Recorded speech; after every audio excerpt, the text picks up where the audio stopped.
Hi, I'm DELANEY Cleveland in Golden Valley. Every day our news team is bringing you news and information from your community. Here's a look at today's top stories. And remember, you can always find more on our website at ccxmedia.org. Robbinsdale police get a break in a series of robbery and burglary cases. Not only did they arrest the alleged criminal, but they also recovered some of the stolen property. For the past 2 weeks, Robbinsdale police have received theft and burglary reports from businesses and homeowners near Highway 100 and France Avenue. This crime alert map shows where some of the cases happened. I knew that he was actively doing this stuff. He was in this area and we were going to continue to get reports. Police sent this crime alert to residents, warning them to be on the lookout for this man, who they believe was committing crimes while on his bike during the daytime. Our patrol officer saw him while they were driving around and said, "I'm pretty sure that's the guy from our crime alert." Today, officers saw the individual on bicycle and were able to locate him with the assistance of one of the public works employees. Robbinsdale police say the man ran away from them. They chased him down in Minneapolis near the 3500 block of Washburn and Vincent Avenues. They said he had stolen property and narcotics on him. As the individual was fleeing police, he began to throw items, and those items were recovered. These are some of the items found at the scene: new shoes, jewelry, a bike, and burglary tools.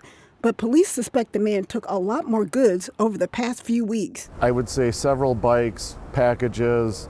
The total number, I don't know, because while we have suspected thefts, we don't have surveillance video or anything to put the individual with those items. Police suspect the man to be charged on Friday. Currently, he has 6 active warrants for his arrest. If you believe you are a victim, call Robbinsdale Police. Sonia Goins, CCX News.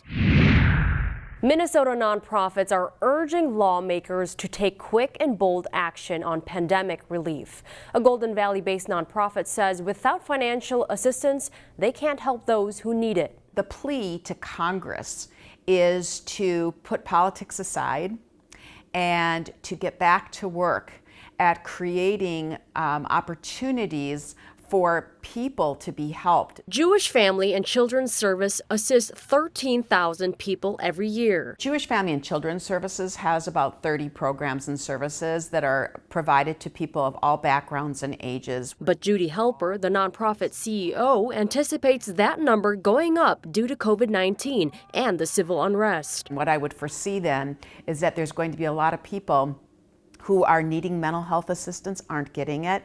There's going to be a lot of people who are losing their homes because they don't have the financial assistance. They may no longer have jobs. As the situation worsens, Helper believes previous policy actions like the CARES Act will prove to be insufficient. JFCS reports that the number of Minnesotans turning to food assistance through the SNAP program increased 14%. It also reports that 16% of Minnesota households are falling behind on rent. Families that were probably doing okay or individuals that were doing okay.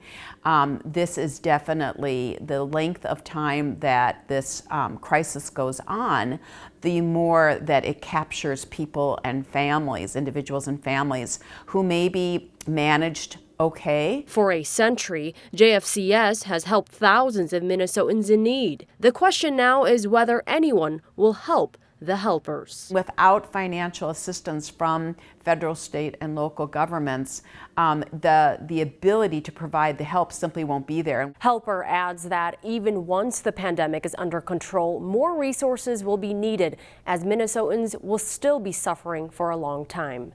Pafu Yang, CCX News.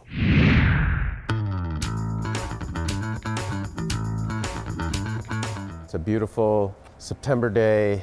Normally I'd be surrounded with people. Oddly, I'm really missing that crowd atmosphere. Just looking down the street, you'd never know it was the week before Labor Day on the grounds of the Minnesota State Fair. Still, the Fine Arts Building is full of fine art. 1,718 pieces were submitted. That's down significantly from last year.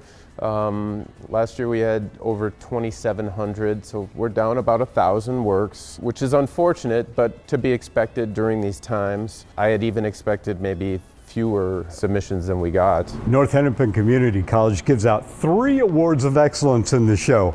On my left is one winner called Mill City, and on my right is another called Blueberry 2. The third award of excellence from North Hennepin Community College went to a sculpture titled Henry's Halloween Hangover. Gallery 5004 in Robbinsdale also sponsors their Artist Exhibition Award. This year's winner was titled Undiscovered Giants of the Mississippi Headwaters. If they go to mnstatefair.org and they go to Fine Arts on the Minnesota State Fair website, we have available a virtual tour, kind of like a Google Street Tour where you can point and click and move around the gallery. The State Fair also had offered tickets to come see the event, but much like the food parade, they sold out. Still, you will find the online information quite extensive. We have a photograph of each piece, as well as the information of the artist, their name, the title of the work, the medium, and also if they provided us with a web presence, there'll be their website as well. From the Minnesota State Fair Fine Arts Building, Neil Persley, CCX News. Find more local news stories at ccxmedia.org and follow us on social media.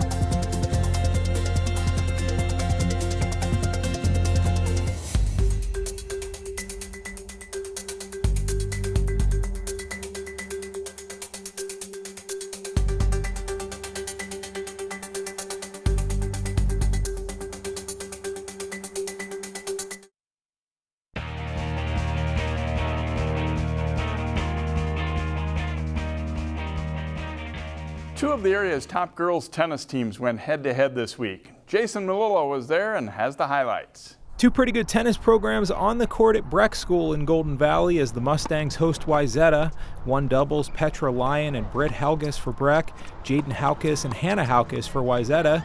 Jaden with a nice volley winner for the Trojans. Nice work at the net here by Haukes, and she eventually punches the winner on the way to a straight set win for Breck. Two doubles, a nice forehand by Aditi Nadkarni is chipped back by Emily Mendel, and then Mendel hustles to the next ball for the volley winner and a Wayzata point, but the Mustangs would win the match. A lot of good rallies at one singles between Breck's Ellie Pirtle and Wayzata's Miriam Stamen. Stamen rips the forehand winner here.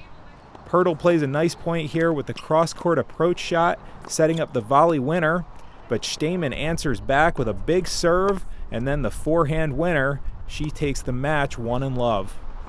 Two singles, Breck's Alex Kazakowski staves off the attack by Greta Holmes, but she eventually solves the mystery and wins the point for Wayzata.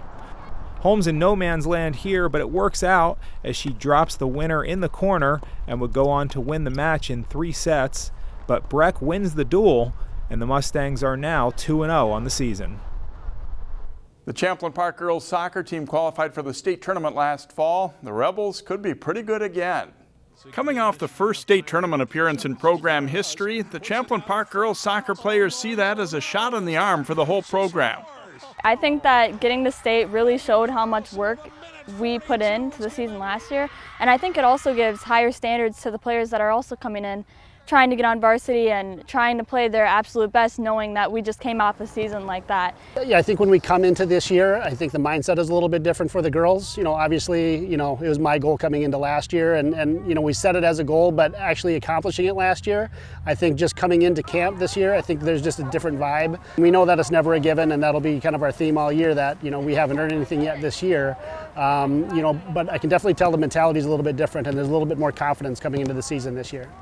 Roughly half of that team graduated, but there is a good core group returning for the Rebels. It was certainly a different spring and summer due to COVID-19, but all things considered, the first week plus went well. I think we looked pretty good. I think at the beginning of the week for tryouts, it was kind of slow, but towards the last couple of days, it kind of sped up, which was surprising to see that we were still playing so fast, even though it's been a weird summer. We have about 10 returning players from the team, so that'll help us a lot, so we have experience for the season and know kind of how our coach likes to play and stuff. It's safe to say returning to state would be a natural goal for Champlin Park, but it's uncertain if there will be a postseason at all. The regular season is also shorter due to COVID. So the downside is we're not going to be able to play everybody in the conference. We had some section opponents that were on there as well. It would have been really nice to see them. The plus side is, we're kind of limited to 2 games a week, and sometimes our schedule is so jammed with, 3 games a week where we're Tuesday, Thursday, Saturday. There's not really room to practice very hard. So it's nice that we only have 2 games a week. It won't quite be a normal season, but Champlin Park is determined to have another strong campaign.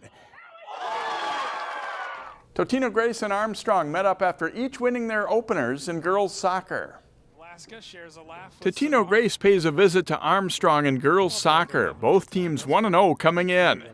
Good passing for Grace. DELANEY sends it ahead to Lydia Behrens, and her crossing pass is deflected in by Caitlin Brandt. The Eagles take a 1-0 lead into halftime. Armstrong answers early in the second. Maddie Orsted to Kendall Thurston over to Libby Plath. It rolls under the netting, but it's a goal, and the Falcons celebrate tying it up.